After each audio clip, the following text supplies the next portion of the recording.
Hello students and aspirants, स्वागत है आपका हमारे YouTube channel daily GS dose पर। हमेशा की तरह एक बार फिर हम आपके सामने हाजिर हो गए हैं अपने जीएस क्वेश्चन के वीडियो के साथ। तो आज हम लेके आए हैं एक बहुत ही इंपॉर्टेंट टॉपिक, एक बहुत ही recognised topic, Indus valley civilisation. यानी आज हम बात करेंगे सिंधु घाटी सभ्यता और उससे जुड़े जितने भी प्रश्नोत्तर हमारे पेपर्स में आते हैं उन सब के बारे में। ये पूरा जो वीडियो है ये पूरा एक डिटेल्ड कंपाइल्ड वीडियो है इस टॉपिक का। तो हम आपसे ये रिक्वेस्ट करेंगे कि इस वीडियो को कहीं भी स्किप ना करें, क्योंकि हर पार्ट से एक क्वेश्चन या दो क्वेश्चन तक बनेंगे जो कि आपके पेपर्स में पूछे जाएंगे। चलते हैं सीधे कंटेंट पे। थ्योरेटिकल वीडियो है ये हमारा, जिसमें हम बात करेंगे इंडस वैली सिविलाइजेशन के बारे में। तो अगर इंडस वैली सिविलाइजेशन की बात करें, सिंधु घाटी सभ्यता की बात करें, तो जॉन मार्शल, ये बहुत ही एक बड़ा नाम है। इन्हीं को एक मेन आर्कियोलॉजिस्ट के रूप में माना जाता है। इनके ऊपर भी कई सवाल जो हैं पूछे जाते हैं। अगर इंडस वैली सिविलाइजेशन की डिस्कवरी किसने की, तो इनका नाम जो है बहुत ज़्यादा एक रिकग्निशन के साथ आता है। आगे देखते हैं। John Marshall, the first scholar to use the term Indus valley civilization. The civilization flourished between 2500 BC to 1750 BC। तो आप देख रहे हैं कि कैसे हमने इस टाइम पीरियड को हाईलाइट कर दिया है और कैसे ये भी हमने जाना कि इंडस वैली सिविलाइजेशन यानी ये जो पूरा टर्म है सिंधु घाटी सभ्यता, ये पहली बार प्रचलन में यानी पहली बार बोले जाने में जो लाने वाले शख्स थे उनका नाम था जॉन मार्शल। बात करते हैं आगे। जोग्राफिकल एक्सटेंट जानते हैं, यानी कहाँ से कहाँ तक उसका क्या लोकेशन है, कहाँ पे इंडस वैली सिविलाइजेशन की डिस्कवरी हुई और कहाँ से कहाँ तक कितना north south extent, east west extent में वो फैला हुआ है वो जानते हैं।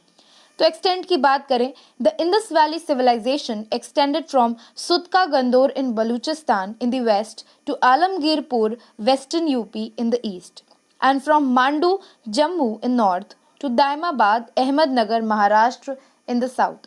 तो जिस तरह से हमने देखा, मैं इसको एक बार बहुत आराम से बताऊंगी आपको हिंदी में, क्योंकि एक्सटेंट वाइज क्वेश्चंस आते हैं। जब अगर बात हो इतने इंपॉर्टेंट लोकेशन की इंडस वैली की, तो आप जानते हैं अगर आप यूपीएससी के एस्पिरेंट हैं, अगर आप सीडीएस एनडीए के एस्पिरेंट हैं, या आप यूपीएसआई या यूपीपीएससी के मेंस के एस्पिरेंट हैं, अगर आप ये वीडियो देख रहे हैं तो आप समझ रहे होंगे कि इंडस वैली सिविलाइजेशन अपने आप में एक बहुत इंपॉर्टेंट चैप्टर है, एक बहुत इंपॉर्टेंट टॉपिक है, जिससे जुड़े क्वेश्चंस जो हैं हर तरफ से यानी हर लाइन से क्वेश्चन बनते हैं इन चैप्टर्स से। तो अगर अभी जैसे हमने देखा कि पूरे चारों कोने की बात हो गई है, चारों एक्सटेंशंस की बात हो गई है। नॉर्थ में अगर हम बात करें, यानी अगर हम पहले सुतका गंदौर बलूचिस्तान यानी वेस्ट की बात करें, पश्चिम की बात करें, तो वहां तक आईवीसी यानी इंडस वैली सिविलाइजेशन फैला हुआ है। अगर हम ईस्ट की बात करें तो ईस्ट में हमारा पड़ता है आलमगीरपुर, जो कि वेस्टर्न यूपी लग जाता है, वहां तक आईवीसी फैला हुआ है। अगर अब हम नॉर्थ की बात करें यानी जम्मू मांडू, वहां पे एक जगह है, वहां तक इंडस वैली सिविलाइजेशन है। और साउथ यानी दक्षिण की बात करें तो महाराष्ट्र के अहमदनगर तक ये इंडस वैली सिविलाइजेशन, ये सिंधु घाटी जो है, ये सभ्यता पूरी सिविलाइजेशन ये पूरा फैला हुआ है। आगे चलते हैं। ये आप देख रहे हैं एक छोटा सा मैप हमने क्रिएट किया है, जिसमें हम दिखा रहे हैं आपको कि किस तरह से नॉर्थ साउथ एक्सटेंट है इसका पूरा, कहाँ से कहाँ तक, यानी जम्मू से आप नीचे महाराष्ट्र तक, इधर आप कह सकते हैं कि बलूचिस्तान से वेस्ट में, और इधर यूपी तक ईस्ट में। ये पूरा ही इसका जो एक एक्सटेंट है आईवीसी का, ये कितना इंपॉर्टेंट है इसको अच्छे से हाईलाइट किया। आप चाहे तो इस मैप का स्नैपशॉट भी ले सकते हैं, आप स्क्रीनशॉट ले सकते हैं और उसको फर्दर यानी बाद में वीडियो के एंड होने के बाद आप बहुत आसानी से संभाल के इसको देख सकते हैं और जान सकते हैं कि इसका क्या एक्सटेंशन है। बात करते हैं आगे इंपॉर्टेंट सिटीज़, यानी कौन से प्रमुख शहर थे इंडस वैली सिविलाइजेशन में, उनके बारे में जानेंगे। और उन शहरों से कौन सी नदी का उद्गम होता था, कौन सी नदी का जो है वहाँ से स्थापना होती थी, जिसके किनारे, जिन नदी के किनारे वो शहर बसते थे, उन नदियों के बारे में बात करेंगे। और उनका क्या आर्कियोलॉजिकल इंपॉर्टेंस है, यानी क्या उनका इतिहास में इंपॉर्टेंस रहा है, उसके बारे में जानेंगे। आइए चलते हैं।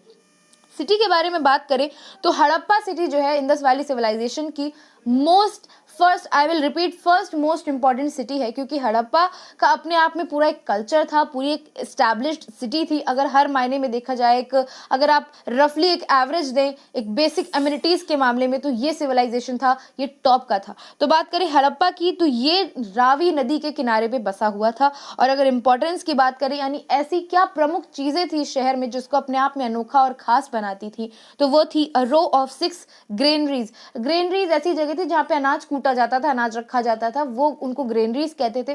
तो लगातार पैरेलल में साइमल्टेनियसली 6 रो थी हड़प्पा में ग्रेनरीज की। मदर गॉडेस फिगराइन वहां से पाया गया था। जिससे हमें पता चलता था कि वहाँ पे शक्ति माता की पूजा होती है, माता शक्ति की पूजा होती है। ग्रेट ग्रेनरी, जहाँ पे अनाज जो है वो स्टोर किया जाता था, कलेक्ट किया जाता था ऐसे समय में जब हार्वेस्ट नहीं होता था, तब उसको यूटिलाइज करने के लिए, तो वो वहाँ पे पाया गया था ग्रेट ग्रेनरी। ग्रेट बाथ की बात करें तो जहाँ पे एक बहुत ही कलेक्टिव तरीके से, एक बहुत ही पायस तरीके से स्नान करती थी महिलाएं, स्नान करती थी, अलग से पुरुष स्नान करते थे। तो वो ग्रेट बाथ जो है उसका भी एक सिग्निफिकेंस है, बहुत इंपॉर्टेंस है एंशिएंट हिस्ट्री में, वो भी यहीं पाया गया था। इमेज ऑफ पशुपति महादेव, ये भी बहुत इंपॉर्टेंट है। जैसे गॉडेस शक्ति पाई गई थी, उनका फिगराइन पाया गया था, उसी तरीके से पशुपति महादेव की भी एक, आप कह सकते हैं, वो जो उनकी फिगराइन थी, इमेज थी, वो पाई गई थी, जिससे पता चलता है कि उस समय भगवान शंकर जी की भी उसमें पूजा होती थी। आगे चलते हैं, दूसरे शहर की बात करें। सेकंड मोस्ट इंपॉर्टेंट सिटी और location of Indus valley civilization is but obviously Mohenjodaro. Mohenjodaro की बात करें या हड़प्पा की बात करें तो फिलहाल के यानी अभी रिसेंट के पाकिस्तान में इन दोनों का लोकेशन है, क्योंकि हमने शुरुआत में एक्सटेंशन के समय ही बात करी कि इसका जो एक्सटेंशन था वो वेस्ट में बलूचिस्तान यानी पाकिस्तान तक फैला हुआ था। तो फिलहाल में करंटली ये दोनों लोकेशंस जो हैं पाकिस्तान के अंदर पाए जाते हैं। अगर बात करें मोहनजोदारो, तो ये इंडस नदी के किनारे पे बसा हुआ शहर था। और अगर इम्पोर्टेंट आर्कियोलॉजिकल इंपॉर्टेंस की बात करें तो वहां पे पाया गया था image of bearded man and a bronze image dancer. अगर अब हम बात करें अगली सिटी की, तो अगली सिटी है लोथल, जिसका लोकेशन गुजरात में है फिलहाल। अगर रिसेंटली बात करें, अभी जो है ये गुजरात में लोकेशन इसका है। और अगर रिवर की बात करें कि किस रिवर के किनारे यानी किस रिवर के बैंक पे ये जो सिटी है, जो लोकेशन है इसका, ये पाया गया, तो ये है भोगाव नदी के किनारे पे। अगर इसका आर्कियोलॉजिकल इंपॉर्टेंस की बात करें यानी इसका क्या महत्व है और यहाँ पे ऐसी कौन से इंपॉर्टेंट आर्कियोलॉजिकल, आप कह सकते हैं कि चीज़ें, यूनिक आइटम्स पाए गए जिससे यहाँ की महात्मा जो है, वहाँ की जो आप कह सकते हैं कि बहुत ज़्यादा इंपॉर्टेंस बढ़ी है, किस वजह से, that is because of the port city. यानी लोथल का जो पोर्ट था वो बहुत मशहूर था, वहाँ से बहुत बड़े बड़े ट्रेड होते थे। डबल बरियल टेराकोटा हाउस फिगराइंस, तो टेराकोटा जो मिट्टी होती है उसके जो छोटे छोटे घरौंदे वाले जो फिगराइंस थे वो पाए गए थे, जिससे इस सिटी का, इस लोकेशन का आर्कियोलॉजिकल इंपॉर्टेंस बढ़ जाता है। आगे अगर बात करें नेक्स्ट लोकेशन की, तो चहू दरो, जिसका अभी फिलहाल में जो लोकेशन है पाकिस्तान में है, ये इंडस नदी के किनारे पे था। और यहाँ पे जो एक इम्पॉर्टेंट चीज़ पाई गई थी वो थी, it was a city without a citadel. तो सिटाडल के बगैर यानी ग्रीनरी वाली लोकेशन, ग्रीनरी वाली चीज़ जैसी आप कह सकते हैं एक कमोडिटी, उसके बगैर का ये एक ऐसा अनोखा लोकेशन था, आप कह सकते हैं इन द साइट में, जिसमें एक सिटाडल नहीं था, and it was a city without a citadel. बात करते हैं अगली ढोलावीरा। ढोलावीरा भी एक बहुत ही इंपॉर्टेंट हड़प्पन साइट है, जिसका जो है डिस्कवरी हुई थी और ये रिसेंटली अभी इसका लोकेशन गुजरात में है। बात करें कि ये इंडस रिवर के किनारे है और ये जो सिटी है ये 3 पार्ट्स में यानी 3 सेक्शंस में डिवाइडेड थी। यानी इसका एक बहुत ही सिस्टमैटिक तरीके से जो सोसाइटी थी वो सेटअप की गई थी into 3 parts, and for this it is famous as if we talk about the ecological importance of Dholavira. Next city पे चलते हैं। कालीबंगन की बात करें तो अभी रिसेंटली यानी अभी करंट में राजस्थान में इसका लोकेशन है। घाघरा नदी के किनारे पे इसका लोकेशन है और यहाँ पे पाई गई थी ड्यूरिंग डिस्कवरी प्लोड फील्ड, यानी जो खेत आप कह सकते हैं विच आर वेरी रेडी, जो इरिगेटेड फील्ड्स होती हैं, आप जिसे हिंदी में कह सकते हैं कि जुते हुए खेत होते हैं जिनकी पूरी तरह से इरिगेशन हो चुका होता है and they are ready to be sowed with seeds, उस तरह की पैडी फील्ड जो है, प्लोड फील्ड जो है वो डिस्कवर की गई थी कालीबंगन राजस्थान में। बात करते हैं आगे बनावली। तो बनावली जो है उसका करंट लोकेशन हरियाणा में है और ये भी घाघरा नदी के किनारे उसी के बैंक्स पे पाया गया था। सुतका गंदौर की बात करें, सुतका गंदौर जो है वो रिसेंटली करंट में अभी पाकिस्तान में उसका लोकेशन है और वो भी अपने आप में एक बहुत ज़्यादा आर्कियोलॉजिकल इंपॉर्टेंस कैरी करता है। अगर बात करें, अगर आप देख रहे होंगे तो एक सीरीज वाइज कई सारे जो ये हड़प्पन साइट्स हैं, हड़प्पन सिटीज़ हैं, ये पाई गई थी पाकिस्तान के अंदर, क्योंकि कहीं ना कहीं अगर हम बात करते हैं इंपॉर्टेंट आर्कियोलॉजिकल और ये जितनी भी डिस्कवर्ड हड़प्पन साइट्स हैं या जितने भी पुराने आप कह सकते हैं एंशिएंट साइट्स जो डिस्कवर हुए हैं, तो काफ़ी सारा एरिया जो है भारत में होने के बावजूद भी पाकिस्तान में कई सारा एरिया जो है आता है। इसी वजह से हमने शुरुआत में ही बात करी थी एक्सटेंट की कि कहां से कहां तक जो है ये इंडस वैली सिविलाइजेशन, सिंधु घाटी सभ्यता जो है वो फैली हुई है।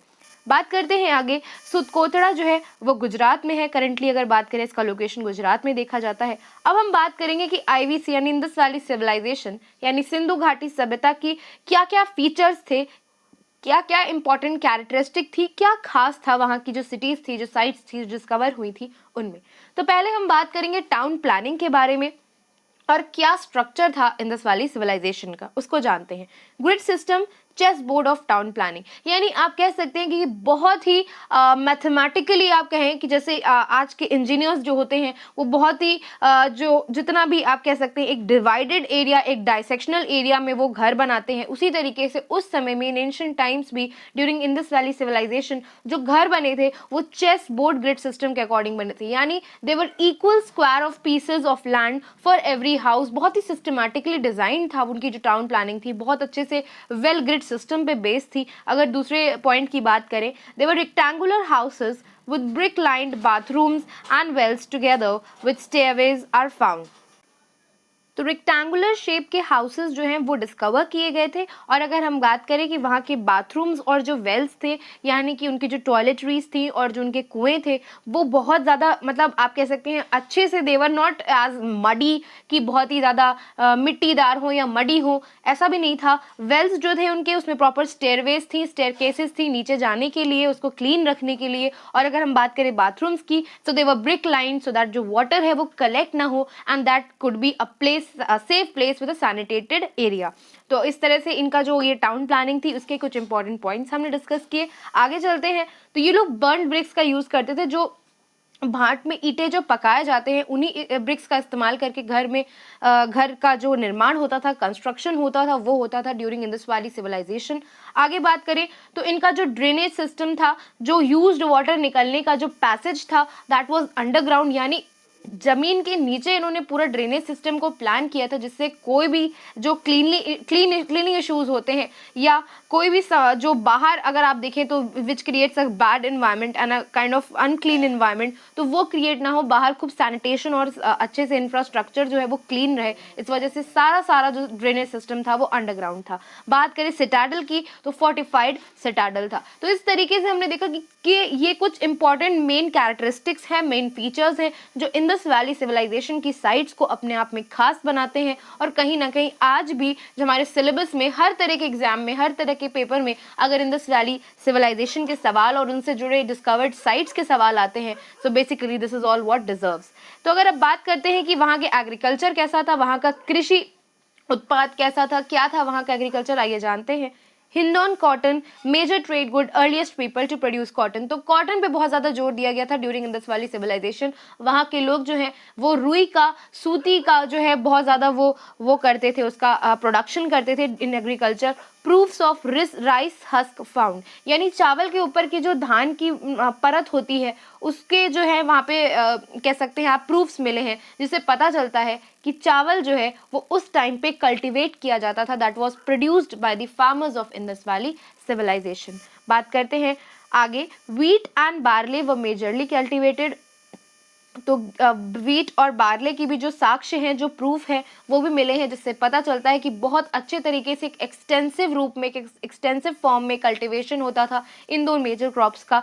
आगे बात करते हैं use of wooden plough, they had no idea about iron implements. तो एक बहुत ही ध्यान देने वाली बात, अगर आप इसे सही से देख रहे हैं तो एक बहुत ही डबल स्टार वाली बात ये है कि आयरन इम्प्लीमेंट्स का ये यूज नहीं करते थे। यानी अगर हम बात करें एक्स, कुल्हाड़ी, स्पीयर की, तो ये सब ये लोग यूज नहीं करते थे। वुडन यानी लकड़ी से बने इम्प्लीमेंट्स यूज होते थे, चाहे खेत को अगर इरिगेट करना है तो भी, अगर खेत को प्लॉट फील्ड बनाना है तो भी। तो इस तरह से हमने जाना कि क्या इनका एग्रीकल्चर के मेन पॉइंट्स थे। अब हम बात करेंगे डोमेस्टिकेशन ऑफ एनिमल्स की, कैसे जानवरों के रखरखाव में इंडस वैली सिविलाइजेशन यानी सिंधु घाटी के सभ्यता के जो लोग थे वो उसको कैसे नियंत्रित रखते थे। आइए देखते हैं।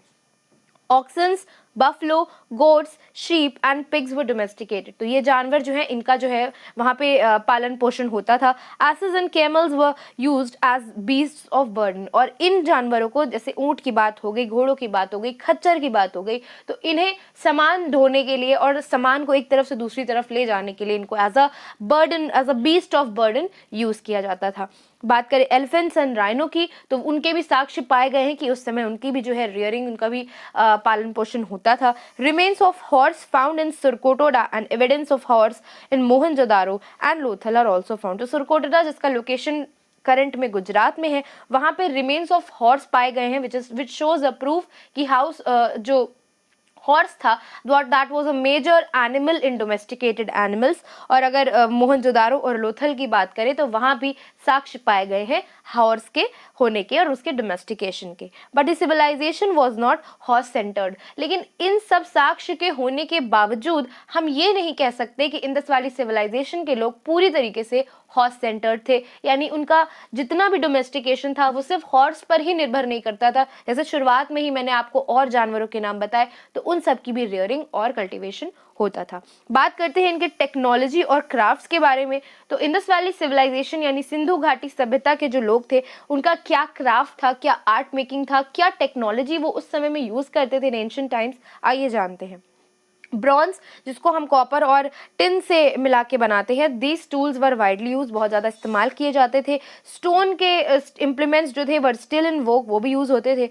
Potter's wheel was put to full use, यानी जो घड़े बनाने के, मिट्टी के जो घड़े बनते हैं जिस इम्प्लीमेंट पे, जिस इंस्ट्रूमेंट पे, वो पूरा तरीके से उसके साक्ष्य पाए गए हैं कि वो बहुत ज़्यादा वहाँ पे इस्तेमाल किया जाता था। Bronze smith, gold smith, boat making, bricklaying, ये these were the other occupations that were commonly found, जिसके साक्ष्य मिले हैं, जिसके प्रूफ्स मिले हैं कि वहाँ पे सोनार जो होते थे और जो तांबे के उससे काम करते थे, पीतल के उससे काम करते थे, ब्रॉन्ज स्मिथ, उनके भी वो पाए गए हैं, साक्ष्य पाए गए हैं कि वो भी काम वहाँ पे होता था।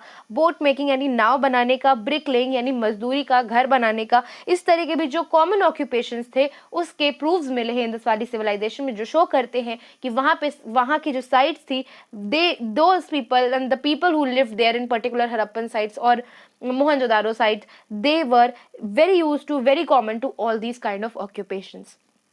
अगर बात करें ट्रेड की, यानी क्या बिजनेस वो करते थे इन इंडस वैली सिविलाइजेशन, आइए देखते हैं। Presence of granaries, weights and measures, seals and uniform script signifies the importance of trade। तो ट्रेड एक बहुत ही आप कह सकते हैं एक बहुत ही पर्टिकुलर तरीके से, एक बहुत ही फॉर्मल तरीके से, जैसे हम आज देखते हैं कि whenever we need to buy a thing we need to give money in return for which we get the thing। तो इसी तरीके से समय भी ट्रेड होता था। ट्रेड के बदले में देवर ग्रेनरीज, अनाज की वैल्यू थी, अनाज दिया जाता था किसी भी सामान के बदले में जिससे ट्रेड किया जाता था। देवर वेट्स, मेजर्ड, सील्स होती थी एंड आप कह सकते हैं कि ये सारी ही चीज़ें जो हैं वो शो करती हैं कि कितना ट्रेड इंपॉर्टेंट था फॉर सिंधु घाटी सभ्यता वाले वहाँ के जो लोग थे, जो इंडस वैली के पीपल थे, उनके लिए। बात करें, barter system was widely prevalent. Barter system, जैसे मैंने अभी आपको बताया कि अनाज को किस तरीके से हम ट्रेड के रूप में यूज कर सकते हैं, उसे दे सकते हैं किसी और चीज के बदले, इसे हम बार्टर सिस्टम कहते थे। Earlier when there was not this money system was not introduced, then barter system was in common use. Lothal, Sutka, Gandor were port cities used for conducting trade. जैसे हमने अभी बताया कि लोथल जो था वो फेमस था, उसका जो होली आर्कियोलॉजिकल इम्पोर्टेंस था that was because of the port जो लोथल में था, और इसी वजह से ये जो ट्रेड था वो बहुत इजी तरीके से कैरी होता था between all the Harappan sites. अगर हम बात करें trade destinations, Afghanistan, Iran, central Asia, यहाँ से ये जो इंडस वैली पीपल थे ये लोग अपना ट्रेड करते थे। कॉन्टैक्ट्स विद मेसोपोटामियन सिविलाइजेशन और ऑल्सो सीन, और कुछ ऐसे भी प्रूफ्स मिले हैं, ऐसे भी साक्ष्य मिले हैं जिससे पता चलता है कि मेसोपोटामिया से भी जो ट्रेड था वो इंडस वैली सिविलाइजेशन वाले करते थे and that used to be a good trade with help of the Lothal port. अब हम बात करें पॉलिटिकल ऑर्गेनाइजेशन की, तो इसके बारे में भी हम जान लेते हैं। Cultural homogeneity achieve through a strong central authority. ऐसा माना जाता है कि उस समय एक बहुत ही स्ट्रॉन्ग सेंट्रल अथॉरिटी थी जो रूल करती थी and according to the rules पूरी जो जनता थी आम, वो उसी के अकॉर्डिंग वर्क करती थी। नो टेम्पल्स और रिलीजियस स्ट्रक्चर्स आर फाउंड, कोई मंदिर या कोई भी धार्मिक जो आप कह सकते हैं कि इंस्टीट्यूट है वो वहाँ नहीं पाए गए हैं। Harappa was possibly ruled by merchant class, जो आप कह सकते हैं ट्रेड क्लास में सबसे अपर क्लास होती है उन्हें हम कहते हैं मर्चेंट क्लास, और उन्हीं के द्वारा ये जो हड़प्पा था वो basically that used to be ruled by them and the people used to work according to the merchant class। weapons भी बहुत कम पाए गए हैं, बहुत ज़्यादा आप कह सकते हैं कि पीस लविंग पीपल थे, बहुत ज़्यादा वॉर्स नहीं हुए इस टाइम पे क्योंकि वेपन्स की भी संख्या कम पाई गई है। रिलीजियस प्रैक्टिसेस की बात करें तो टेराकोटा फिगराइन, हमने भी शुरुआत में ही बात करी कि मदर गॉडेस की जो टेराकोटा मिट्टी के जो फिगराइन है वो पाई गई थी which had very important significance और आर्कियोलॉजिकल इंपॉर्टेंस।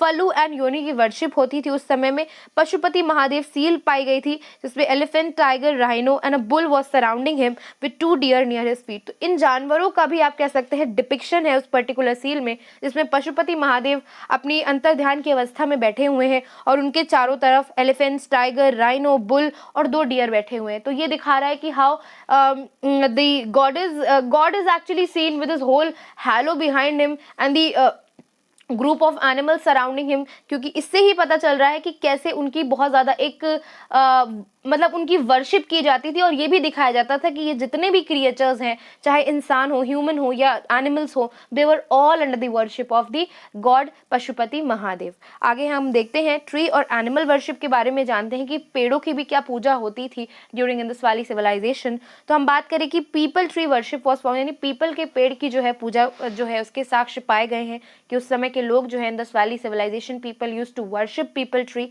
अगर हम बात करें one horned rhinoceros is recognized and the humped bull was commonly worshipped, यानी humped bull जिस भी बुल के पीछे हम्प होता है, आप कह सकते हैं हिंदी में उसको कुबड़ कहा जाता है। तो इस तरह की बुल की पूजा होती थी ड्यूरिंग इंडस वैली सिविलाइजेशन।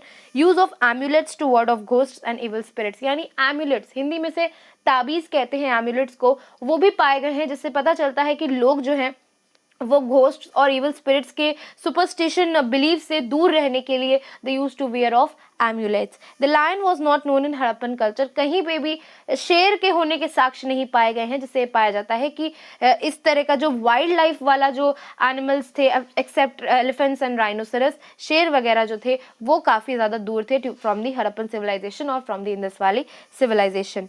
तो आगे हम बात करते हैं अब स्क्रिप्ट की, हमने बात करी रिलीजियस और जितने अदर फैक्टर्स थे। अब हम आगे हैं एक हड़प्पन स्क्रिप्ट क्या रही, किस भाषा में वो कम्युनिकेट करते थे, अब आइए वो जानते हैं। Harappan script was pictographic in nature but not deciphered so far, यानी कि पिक्टोग्राफिक थी, वो लोग जो भी कम्युनिकेशन करते थे या जो भी वहाँ पे साक्ष्य पाए गए हैं, प्रूफ्स पाए गए हैं, वो पिक्टोग्राफिक थे, पिक्चर के फॉर्म में थे। लेकिन अभी तक nobody has still deciphered it, यानी अभी तक भी वो पढ़ने में नहीं आई है कि उससे क्या अर्थ निकलता है या क्या कहना चाहती है वो भाषा as in the picture form। They are recorded on seals and contain only a few words, यानी उनकी जो भाषा थी उसमें सिर्फ कुछ ही शब्दों का इस्तेमाल है, वो भी ऐसे शब्द हैं जो अभी तक पढ़े नहीं जा सके हैं। एंड दैट ऑल मतलब all those pictographic language was even written on seals, यानी सील्स पे भी उसके साक्ष्य मिले हैं। Harappan script is the oldest script in Indian subcontinent, और ये अपने आप में एक बहुत बड़ी बात है कि Harappan script is the oldest known script, कि इससे पुरानी शायद ही कोई भाषा ना हो, यही सबसे ज़्यादा पुरानी भाषा है अगर इंडियन सबकॉन्टिनेंट की किसी भी स्क्रिप्ट के बारे में बात करें। वेट्स और मेजर्स के बारे में बात करें तो use of standardised weights and measures to keep account of private property to indulge in trade and commerce etcetera, weights were found in multiples of 16। तो जिस तरह से कि हमने देखा कि ट्रेड में बहुत ज़्यादा फॉर्मल थे, बहुत ज़्यादा आप कह सकते हैं पर्टिकुलर थे इंडस वैली सिविलाइजेशन के लोग, they were very particular accord if we talk about the trade of them. तो जब भी उनका व्यापार होता था तो they use to do barter system, और उनके जो वेट्स यानी जो बट्टे होते थे जिससे उनका वेट्स और मेजर्स का काम होता था वो बहुत ही आप कह सकते हैं दे वर वेरी स्टैंडर्डाइज्ड, एक सेटिंग के हिसाब से वो बने हुए थे, 16 के मल्टीपल में बने हुए थे कि 16 किलो, 32 किलो, 48 किलो, इस तरीके से उनका जो मतलब बार्टर सिस्टम आप कह सकते हैं वेट सिस्टम था, मेजर सिस्टम था, that was in the multiple of 16। Harappan poetry की बात करते हैं कि कैसे वहाँ के जो पोट्री यानी मिट्टी की कला से संबंधित जितनी भी चीज़ें बनती थी उसके बारे में हम जानते हैं। तो well developed pottery techniques with elaborate designs of trees and circles, यानी जितनी भी पोट्री की डिजाइंस बनती थी, घड़े हों या सुराहियाँ हों जो पाई गई, उस पर बहुत ज़्यादा आप कह सकते हैं लैविश डिज़ाइंस पाई गई, एलैबोरेटेड डिज़ाइंस पाई गई, ट्रीज बने थे, उसमें पेड़ बने थे, फूल पत्ती सर्कल्स बने थे, जिससे पता चलता है कि लोग the people there were very good and very eminently excellent in art and craft। Redware pottery जो है वो पाई गई थी, तो लाल कलर की पोएट्री में ब्लैक कलर की डिजाइनिंग पाई गई थी which shows they had a good taste in art. Seals की बात करें तो seals were used for the purpose of trade and worship, जैसा कि मैंने आपको बताया। Images of animals such as buffalo, bull, tiger were found inscribed in the seals. Statue की बात करें तो जो स्टैचू पाया गया था इंडस वैली सिविलाइजेशन में, bronze statue of a naked woman and bearded man, ये दो इंपॉर्टेंट ब्रॉन्ज स्टैचू पाए गए थे इंडस वैली सिविलाइजेशन के डिस्कवरी में। टेराकोटा फिगर्स की बात करें तो fire baked earthen clay, terracotta को फायर बेक्ड अर्दन क्ले यानी ऐसी गीली मिट्टी, चिकनी मिट्टी जो फायर बेक होती है, जिसे पकाया जाता है उसके फिगराइंस और उससे जुड़ी चीज़ों को बनाने से पहले, used for toys and object of worship, यानी उससे भगवान की मूर्तियां, या आप बात करें जैसे अभी हमने देखा मदर गॉडेस की फिगराइन पाई गई थी टेराकोटा मेड, और खिलौने बनते थे उस मिट्टी से। Massive stone works were not found in Harappa which shows the poorly developed artistic work made of stone, यानी अगर आप बात करें तो पत्थर संबंधी यानी स्टोन मेड कोई भी फिगराइन या कोई भी टॉय नहीं पाया गया, जिससे उनकी ये पता चलता है कि स्टोन से जो उनकी आर्टरी थी, स्टोन से रिलेटेड जो क्राफ्ट था, उसमें बहुत ज़्यादा स्ट्रॉन्ग आर्किटेक्चर नहीं था इंडस वैली सिविलाइजेशन के लोगों का। बात करें origin, maturity and end of Indus valley civilisation, तो हमने बहुत सारे फैक्टर्स पे बात करी पूरी डिटेल में about the Indus valley civilisation and the people who belong from it. जितनी भी चीज़ें प्रूव्स पे निकली ड्यूरिंग डिस्कवरी, उन सब पे हमने बात करी। अब हम आगे हैं एंड पे, और कहाँ से उसका ओरिजिन हुआ था उसके बारे में बात करते हैं। सो प्री हड़प्पन सेटलमेंट्स में लोअर सिंध, बलूचिस्तान और कालीबंगन आता है। मैच्योर हड़प्पा जो है दैट वाज फाउंड 1900 बीसी, उसको माना जाता है कि वो 1900 बीसी से 2550 बीसी तक उसका जो है आप कह सकते हैं कि वो तब तक रहा। That whole civilisation was in this time period. और कॉजेज उसके डिक्लाइन के बहुत सारे थे, बहुत सारे लोगों ने बहुत सारे कॉजेज जो हैं वो सजेस्ट किए कि हो सकता है इस वजह से इंडस वैली सिविलाइजेशन का डिक्लाइन हो गया हो। डिक्रीजिंग फर्टिलिटी, आइए हम कुछ पॉइंट्स जान लेते हैं। तो पहला है कि decreasing fertility due to increasing salinity on the account of expansion of near by desert, तो क्योंकि पास ही में डेजर्ट पाया गया, रेगिस्तान पाया गया, और माना जा सकता है कि पानी की कमी होने की वजह से, सैलिनिटी की कमी होने से वजह से, फर्टिलिटी कम होने की वजह से जो ये इंडस वैली सिविलाइजेशन था ये पूरी तरह से डिक्लाइन कर गया हो। Sudden subsidence of uplift of land causing floods, बाढ़ को भी एक इंपॉर्टेंट रीजन माना गया है of the decline. Earthquake cause changes in the course of Indus, ऐसा भी माना गया है कि अगर भूकंप आया होगा इंडस नदी में तो उसकी वजह से भी हो सकता है कि इंडस नदी में जो भूकंप आया हो, बाढ़ आ गई हो, उसकी वजह से इंडस वैली सिविलाइजेशन के जो पूरा सिविलाइजेशन हो वो खत्म हो गया हो।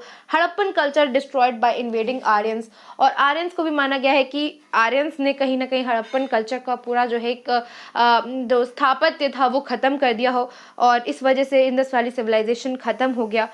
इस तरह के कई सारे पॉइंट्स हैं, कई सारे जो सब आप कह सकते हैं कि suggested by some great eminent scholars, ये जो रीजंस हैं of decline for Indus valley civilisation, ये कहीं ना कहीं हमारे लिए for paper point of view बहुत ज़्यादा मायने रखते हैं and they are quite important. Post urban phase की बात करें तो सब इंडस कल्चर आता है इसमें। प्राइमरली कैलकोलिथिक एरिया था, कैलकोलिथिक एज थी ये।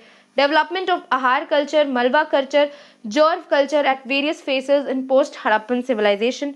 फॉर लाइक दिस हमने बात करी कि कैसे पूरे इंडस वैली सिविलाइजेशन यानी पूरे सिंधु घाटी सभ्यता का ओरिजिन हुआ, कैसे उसकी डिस्कवरी के दौरान क्या क्या प्रूफ्स पाए गए, क्या क्या साक्ष्य मिले, जिससे हमें पता चला कि किस तरह से इंडस वैली सिविलाइजेशन फ्लरिश हुआ, और अंत में हमने जाना कि what were the reasons which are as suggested by the eminent scholars कि जिन वजह से इंडस वैली सिविलाइजेशन यानी सिंधु घाटी सभ्यता का स्थापत्य जो था वो समाप्त हुआ।